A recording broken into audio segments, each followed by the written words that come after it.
And so again, durable medical equipment, DME coverage. What is covered? How often is it covered? This durable medical equipment is covered by Medicare Part B insurance. Okay.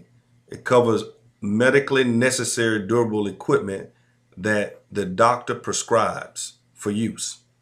Only a doctor can prescribe medical equipment.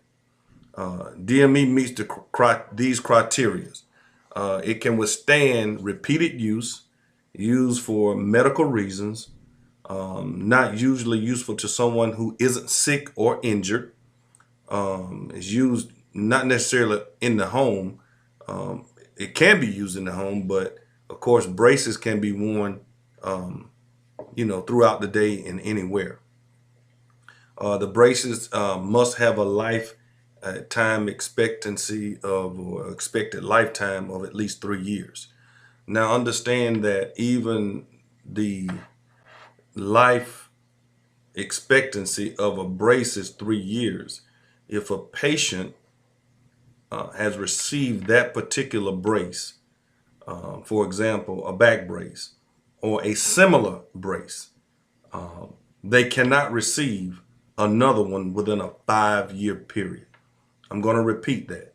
If you have a patient who has received a back brace, shoulder brace, knee brace, ankle brace, wrist brace, elbow brace within the past 5 years from the date you are attempting to give them that brace, it will come back as a same or similar. Now, there are a number of different HCPCS codes that's used for the same braces. That's something that we'll get into at a later time when it comes to HCPCS codes. But our system to verify same or similar is very easy to understand. And so when we run same or similar on our end, it will tell us. So if the patient is asking for a back brace, a shoulder brace, and left knee brace, and we run same or similar, and it comes back that the patient received a left knee brace in 2017, then we can't script them for that same brace. We would have to give them the back and the knee, if I said it correctly. So anything that falls within that 5-year period, they are not allowed to receive it again. Now, if they received a left knee brace, but they want a right knee, then we can get them a service for a right knee brace if they have not received a right knee brace in the last 5 years. Any brace they have not received within the last 5 years, just to simplify what I'm saying, is they can get it pretty much. After, the doctor hears the consent recordings or give them a call, and the patient confirms that they are interested in receiving the brace and that they do experience pain in those areas and would like to have something to help alleviate the burden that particular joint is receiving by the use of a brace, then we could get it scripted for them. As you can see here, there are many products that's offered that falls under the category of DME. But we offer at this particular time just the braces: the back brace, the shoulder brace, the knee brace, the ankle brace, the wrist brace, and elbow brace. So again, the only people who qualify for this are Medicare Part B. Part B has to be active in order to receive a brace. And we have a way to determine eligibility in our system, which I'm going to show you at a later time in the video or in this presentation. Now, customer service is very key.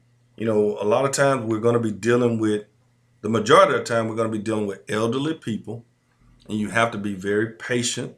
You have to educate the patient on the entire process and the expectation of the results. Now, just because you are offering them these braces then you need to understand that you need to really check eligibility after you determine that they have an interest in the braces. Okay? You have to determine that through our eligibility check. If the patient is not straight Medicare, which I'm going to show you in a demonstration, a few demonstrations, that patient is not eligible to receive a brace. You will have to direct that patient to their insurance company or to their primary care physician in order to receive it. If it comes back as a result of a PPO, a HMO, or MSP, don't even script it, because we won't be able to, get the insurance to pay for it, pretty much. You want to get valid phone numbers. Let the patients know there's a strong possibility that the doctors will call to verify and confirm that they do, or that they are experiencing pains in these particular joints. You want to treat all those patients with respect. You want to maintain a high level of professionalism while you're out in the field, face to face with the patients. We're going to get into over servicing patients and fraud in a later time. Again, you want to pre-screen all the patients once you determine that the patient has an interest in receiving the braces. You want to go ahead and collect the Medicare card number, their last name and their first name, and their date of birth, and then you're going to put it into our system to check eligibility. Again, I'm going to show a few demonstrations of that in regards to how to understand what you're looking at when it comes to determining eligibility. Okay, you always want to make sure the patient clearly says that they are interested in receiving the braces. One thing that that we have to ensure is that when the patient is scripted for the braces and the braces are then shipped to the patient, they must know or must be willing to receive the braces, meaning that they're going to have to sign for them, or someone at their home is going to have to sign for them when it comes to proof of delivery, because proof of delivery is essential, is an essential component to getting paid. We actually get paid the week following proof of delivery.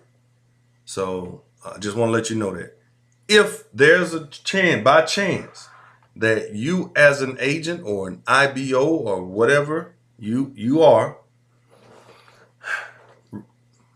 have a high rate of returns, your contract will be terminated immediately. I'm just going to let you know. We do this for a living. This is the way we make our money. And if there's not going to be one individual or one group that's going to jeopardize what we have. So if you get a high rate of returns, and I'm talking about if you process 10 braces and 10 patients in a week, and 2 of your patients come back every week, you're going to be terminated. That's too high. Actually, you should have a 0% return rate. At the end of the day, you have to make sure you put a valid address in there. Typically the address that shows up in the system and not the address on the license, unless they've changed it. Because one thing about elderly patients, they keep their addresses updated with Medicare because they receive medications at that address. Their pharmacies are very close to their address. Most of the time, the doctor's offices are very close to the address. So they automatically will call Medicare. If they don't do anything else, they're going to make sure that their Medicare information is updated to date. So this high rates of returns is not tolerated. We have zero tolerance for returns. So again, I'm just letting everyone know that if you have a high rate, and I say, 2 out of 10 in 2 or 3 weeks time span, we're just going to have to terminate the agreement. That's too high. If we script braces, another thing, and we'll go into this at a later time too. If we check same or similar, and it shows that these braces have not been issued to the patient, and we in turn transfer that information over to our telemed service, and then 2 or 3 days later when we're giving it to the DME provider, and we check same and similar, and it shows that that braces have been issued to these patients, you're going to get a chargeback. And if we see that occur at least 2 out of 10 times, we're terminating the agreement, because what that tells us is that you're giving us the lead and then you're giving it to someone else too. That's automatic termination. Once we see that as a pattern, and it's automatic chargeback on the telemed service, which is $100. So there are a couple of things. Double dipping, which is giving us the patient and then giving it to another DME provider. That's called double dipping. That's really fraud. And so with that said, if we see that as a pattern, then we're going to terminate the agreement. If we see a high rate of returns as a pattern, then we're going to terminate the agreement, because we're not going to allow one ISA, which is independent sales agent, or IBO, independent business owner or organization, jeopardize the tremendous opportunity for us to make money. There's zero tolerance for high rate returns and double dipping. So with that said, we want to make sure that we verify the insurance is active. We want to follow up with the patients for additional information if needed. You want to minimize mistakes to maximize your dollar. You want to make sure that the address is correct. Everything has to be right and exact when it comes to processing these orders. You don't want to store information on your phone, patient's information on your phone. That's a violation of HIPAA. Our app allows you to take a photo right in the app where it doesn't have to be stored. So with that said, I'm moving on to the next thing. Now you'll see protected health information. That's PHI. And it's basically any information that's on this card, ID, medical information, any of that. Sometimes these cards have the patient's social security number on there. Do not get caught with these cards stored in your phone. If you do, more than likely, for any reason, you may get arrested for it. Even if you can verify, well, yeah, I do durable medically. Well, the police officer probably going to say, well, why is it still in your phone? That should have been deleted. You shouldn't have, or why is it in your tablet? That should have been deleted. So if you get caught, your tablet just so happened to get stolen by someone, or your phone gets stolen by someone, and it has all these photos of people's ID and Medicare card, you're going to jail. You're going to jail. And I have the video, this presentation here, to basically say, I sent this information to you, you understood this, and that you were obligated to abide by the requirements. Now, moving on to HIPAA, which is Health Insurance Portability and Accountability Act. This law was designed to provide privacy standards to protect patients' medical records and health information. Each agent is required to have a HIPAA certification. Once you pass the certification, that means you understand all the do's and don'ts of dealing with other people's medical information. So give you an example. With the cell phone, with the tablet. It's stolen, it's lost, someone else finds it. They see all these patients. That's a violation of HIPAA because your tablet should have been password protected. Secondly, you shouldn't have never downloaded the information and saved it to your phone and failed to delete it. That's one example of a HIPAA violation. Another example of a HIPAA violation is you go to Miss Jane Doe's house, you find out that she's interested in receiving braces, but you also find out that she has cancer or she has HIV or she has hepatitis. And then you go 2-3 blocks down to another patient, and then you discuss her medical information, health information with another patient or with someone at your home. That is a violation of HIPAA. So it's very important that we understand what these violations are, the do's and don'ts. So HIPAA certifications are required for each agent. Type of insurance.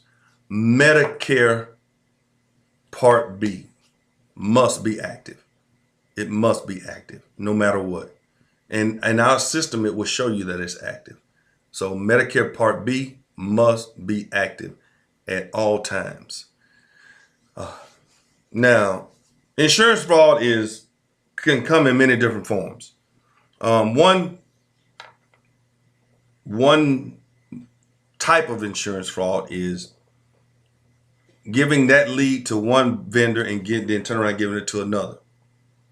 Even though you're saying, well, it doesn't seem it's insurance fraud because you're attempting to have two providers bill Medicare for the same patient for the same braces in hopes that you would get double compensated for that one patient. That is insurance fraud. Okay? And it won't be placed on the providers, but it will be placed back on you as an IBO, as an ISA agent, as an ISA, independent sales agent. And I'm going to be totally honest. I'm going to release the information to the FBI. So I say that to say I have no problem. And it's not snitching, if you want to call it that. It's not snitching. I'm just letting you know up front that I'm going to report you to the FBI if you're caught double dipping. So, because I take this seriously. This is the way I take care of my family. This is the way that other people take care of their families. So if you're submitting leads to me and then you're submitting them to another DME provider and you're trying to get paid and we run it through same and similar, and then we see where you submitted it to us on this day, and then 2 days later, we check same and similar after it's scripted to get dropped to our process through our vendor, and it comes back same and similar on the exact same braces. That's not a coincidence. That's the work of a person who is attempting to defraud Medicare and to fraud the other vendors. That's a clear action that displays fraud. Zero tolerance for that. Over-servicing patients can be a fraud. If the patient doesn't want a back brace, you can't make them get a back brace. If they don't want a knee brace, you can't make them you can't just, well, I'm going to put a knee brace on here anyway, they're going to get it. You can't do that. It has to be clearly stated on the consent recording from the patient that they do in fact want these braces and that they are in fact experiencing pain in these areas. The level of pain, everything has to be clearly stated on the consent for treatment recording. Okay, follow the script that's contained in the job form. All right, can't be an automated yes. I've got some agents that have these little recordings that they can press the button and you just hear somebody say yes. They'll press the button again, yes. They'll press no. Those recordings are automatically rejected. And we'll tell you, hey, we need a better consent recording. Sometimes some slip through, but for the most part, if we feel like it's an automated recording, we'll give you a warning, and then we'll say we need for you to clean this recording up.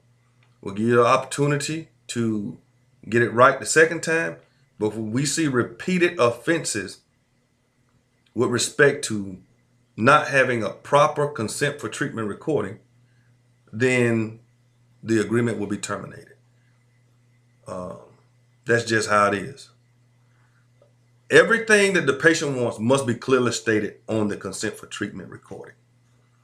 With that said, you have the option, if the patient doesn't want a back brace and a shoulder brace, but they want 2 ankle braces, you have the option to say, well, ma'am, I'm going to have to, or sir, I'm going to have to refer you to your primary care physician for that. Because there is a telemed cost that has to be deducted from commission.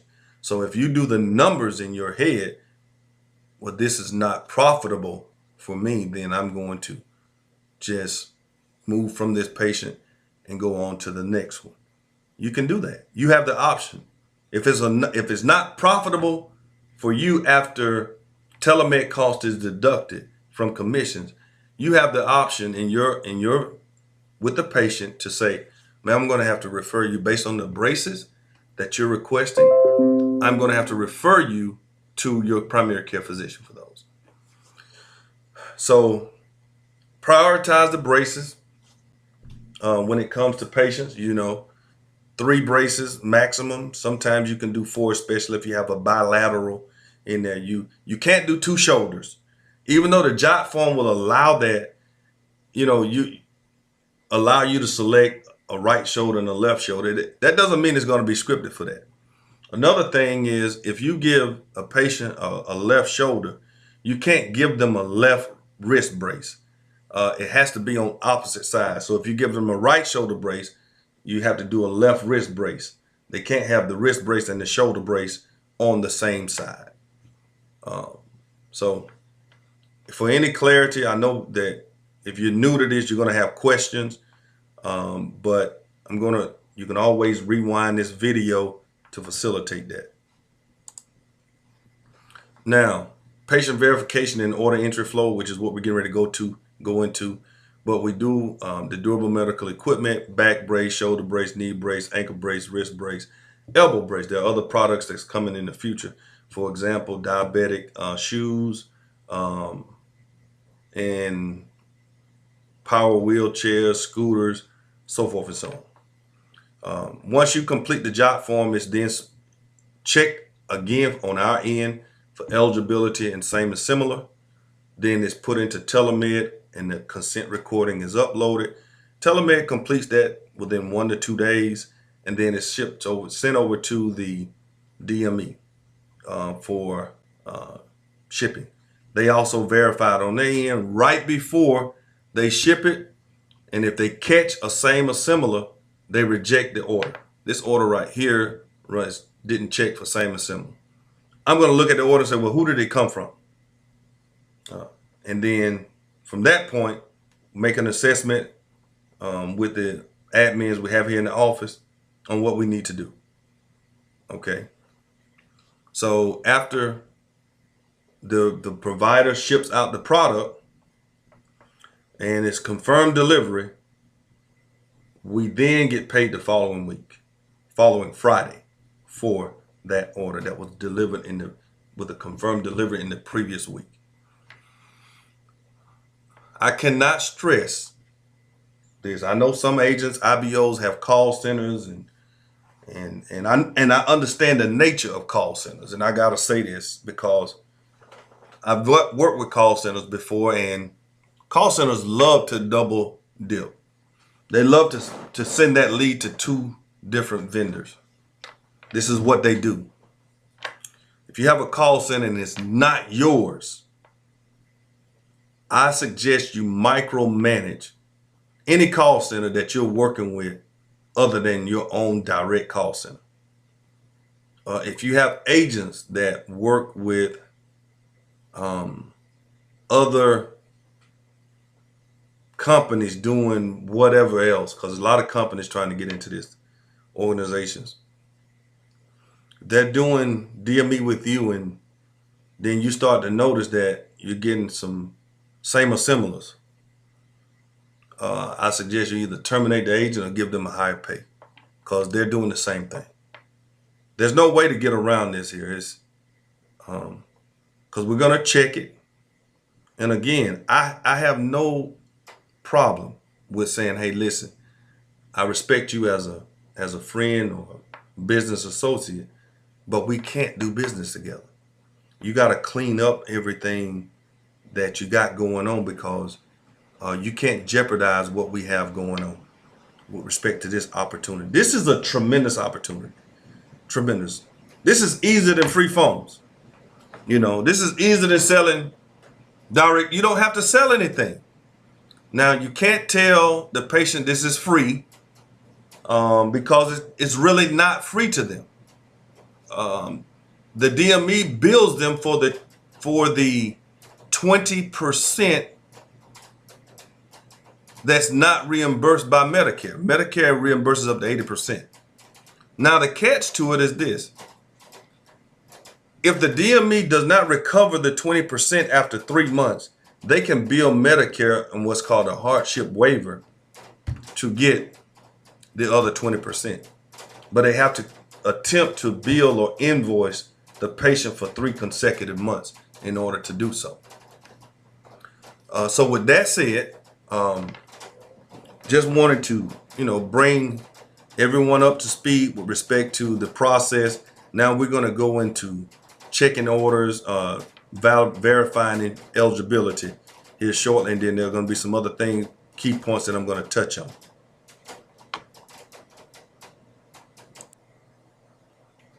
Okay, so basically, I'm going to go through a demonstration of how to check eligibility.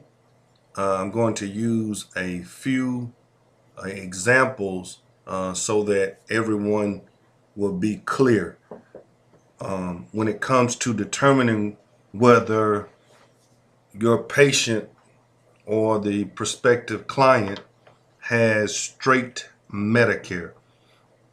You can only submit a DME order for what is determined to be straight Medicare. And so I'm going to give you a few examples of what that will look like. We do not accept PPOs. We do not accept HMOs. And typically you can pre-screen a patient with just a few questions. If they have 2 medical cards, for example, if they have their Medicare card, which is the red, white, and blue card, and then they have another card, which is, it may be United Healthcare, it may be Humana, it may be Aetna, it may be Blue Cross, Blue Shield. If they have both of those cards, they're typically not straight Medicare. So you could eliminate quite a few people by just basically asking a few questions. Do you have an additional card to the Medicare card that you're showing, that you use? They, oh yeah, I got my United Health card. So you would say, okay, no problem. You look at the United Healthcare card, if it says PPO, HMO, anything like that, then it's a no-go for DME. Now, if it says PPO, then if you're doing CGX, that's good. We can take the PPO for United Healthcare for CGX and PGX, any hereditary screening. So I'm going to go into this and provide a couple of examples, because sometimes it's really clear cut when it comes to interpreting patient's information. So you'll log in. Each one of you will have this type of login. I've also shared this link here with quite a few people. And so you will put the patient's name and date of birth here. And I'm just going to pull up a few examples. So basically, after you enter the information here,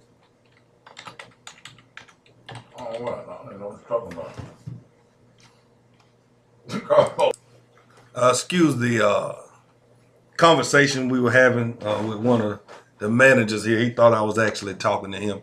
But anyway, after you enter the information into the system here, you're going to enter the member ID number, whatever that may be on the Medicaid card, and you're going to enter the date of birth right here. And then you're going to click submit. After you click submit, you're going to get several different results. And what I'm here to do today is basically share with you how to interpret those results. Okay, so here are a couple of results that you'll see. When dealing with durable medical equipment, DME, we're only accepting straight Medicare. So if you see this result here, PPO or HMO, is going to be a no-go. If you see MSP up here, it's a no-go. It was kind of difficult for me to pull one of those up. But if you see PPO, HMO, or MSP, then that person will not qualify for DME. Okay? Again, I'm going to repeat. PPO, HMO, or MSP will not qualify for DME.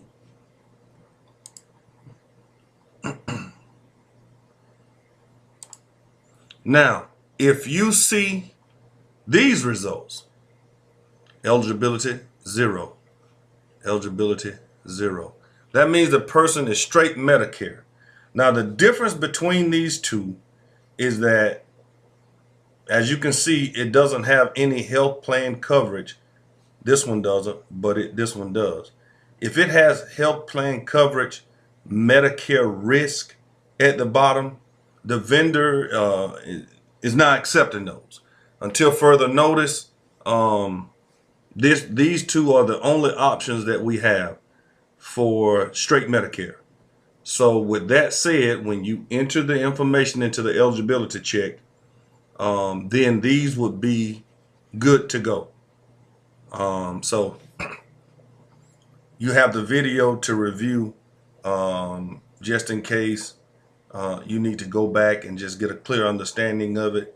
These are the two positive to go options for straight Medicare. Again, eligibility 0. As you can see, this is straight Medicare. Eligibility 0. This person has a health coverage plan. However, Medicare is actually the primary for it, though. So even if there's a HMO or PPO down here, it's still okay. If you see HMO or PPO or MSP here where you see the 0, do not process the order. Do not process it, okay? Now, moving forward with processing the order. Once you determine that the patient qualifies, if you're Spanish speaking, you'll be able to take this and select this option. It'll turn to Spanish. English speaking, of course, you'll take this option right here. So you would type in your agent ID number, whether it be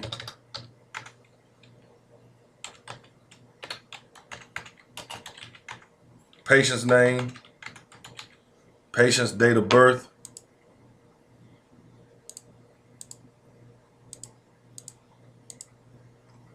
last four of the social, the gender, must have a valid phone number,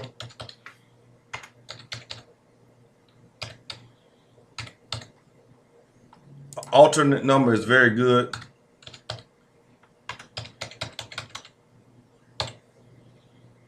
The best time to call the patient, the date preferred to call. I would say at least 2 to 3 days from the current date. So what I would put that. You want to put the correct ship to address, even if it's different. Typically, the address that shows up in Medicare is the address that you want that product shipped to, unless that patient has not updated their information with Medicare. So you want to put that address in there. You want to make sure you have the correct date of birth and all that in the information.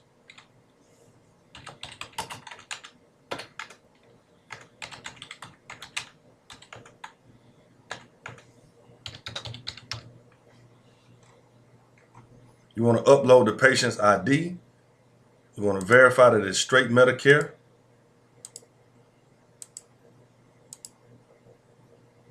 If it lets me. There we go. Upload the Medicare card. Type in the Medicare ID number. There are no PPOs. We do not accept PPOs, so you're not going to see this option here. And then you want, if they want a back brace, you want to put back brace. They want a shoulder brace. You want to put the left shoulder brace. Can't use the option. Both will be removed from this here shortly. Both knees, if they want to, you can. And then you want to explain what sounds is it making. Does it click? Does it pop also? Does it give out when they pivot or twist? Now, you can add up to 4 braces to this. Anything over 4 is automatically we're not gonna have it scripted for it. You wanna know if they're taking pain medication for it. Do they have any other ailments like arthritis,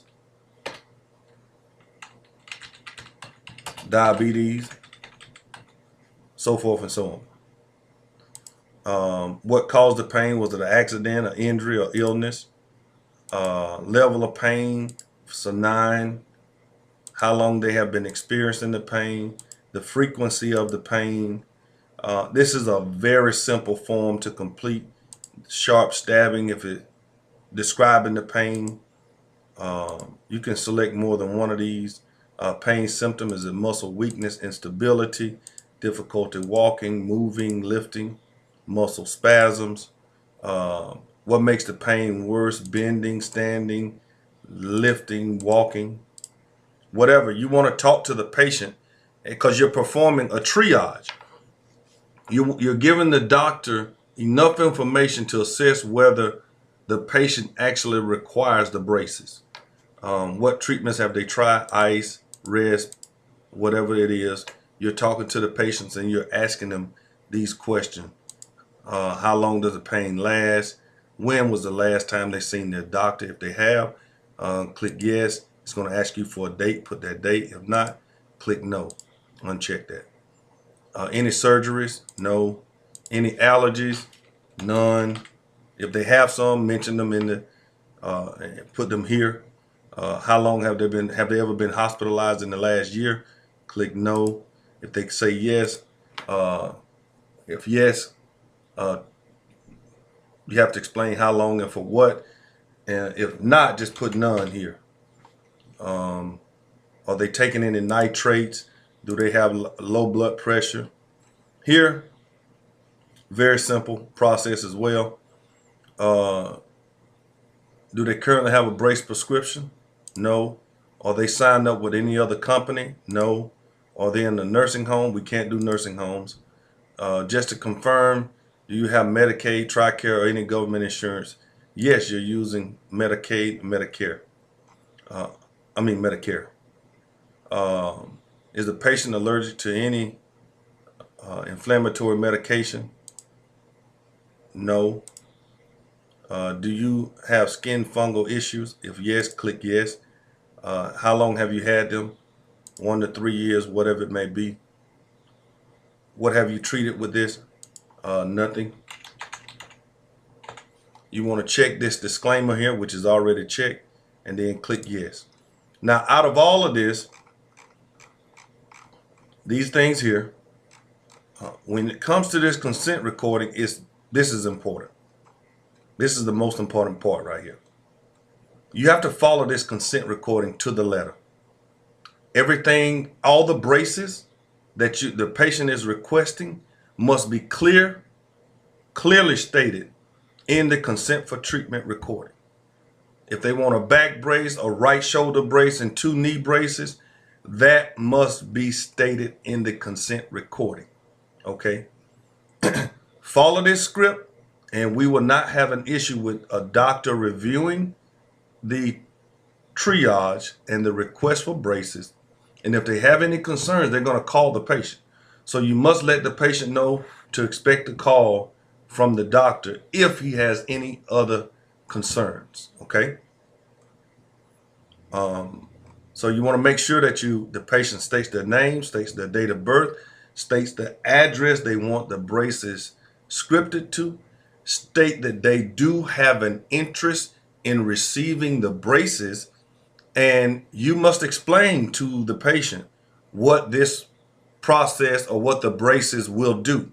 And then they should respond, yes, I understand. Yes, that makes sense. If they don't have arthritis or osteoarthritis, then you must get the patient to state how long they have been experiencing the pain. 1 to 2 years, 6 months, 5 years, whatever it is. You have to get them to explain it. Also, you must clearly state in the consent recording that if the braces does not improve, then our doctor recommends that they follow up with their local doctor for what's called a safety reevaluation. The patient must state, yes, I understand, and will do that. Okay. If they want pain cream and foot bath, then they have to state that as well. If they do not experience any allergic reactions to anti-inflammatory creams, they must state that as well.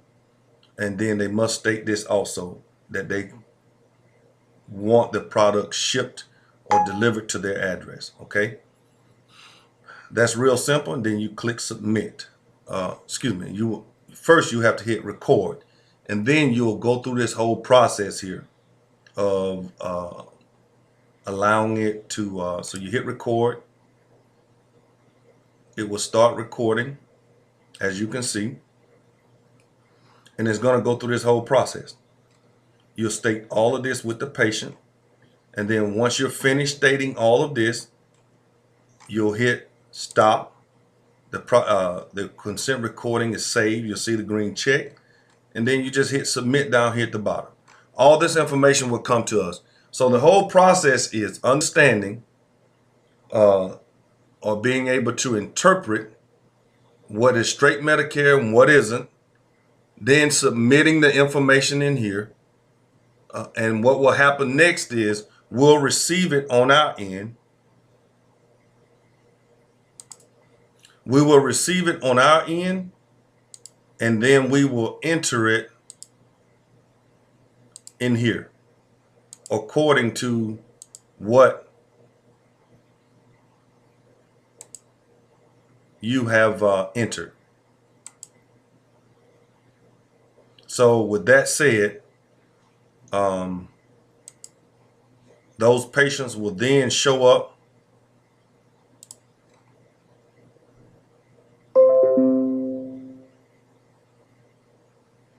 got an issue with the Google Chrome not responding, so give it a moment here.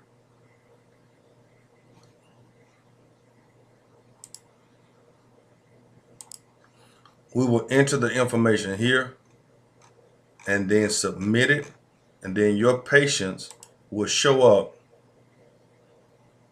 under you, as you see here, under your login. Okay, real simple process. So to basically recap, you want to make sure you're doing everything compliant. You want to make sure that you're entering only the orders that have passed the eligibility.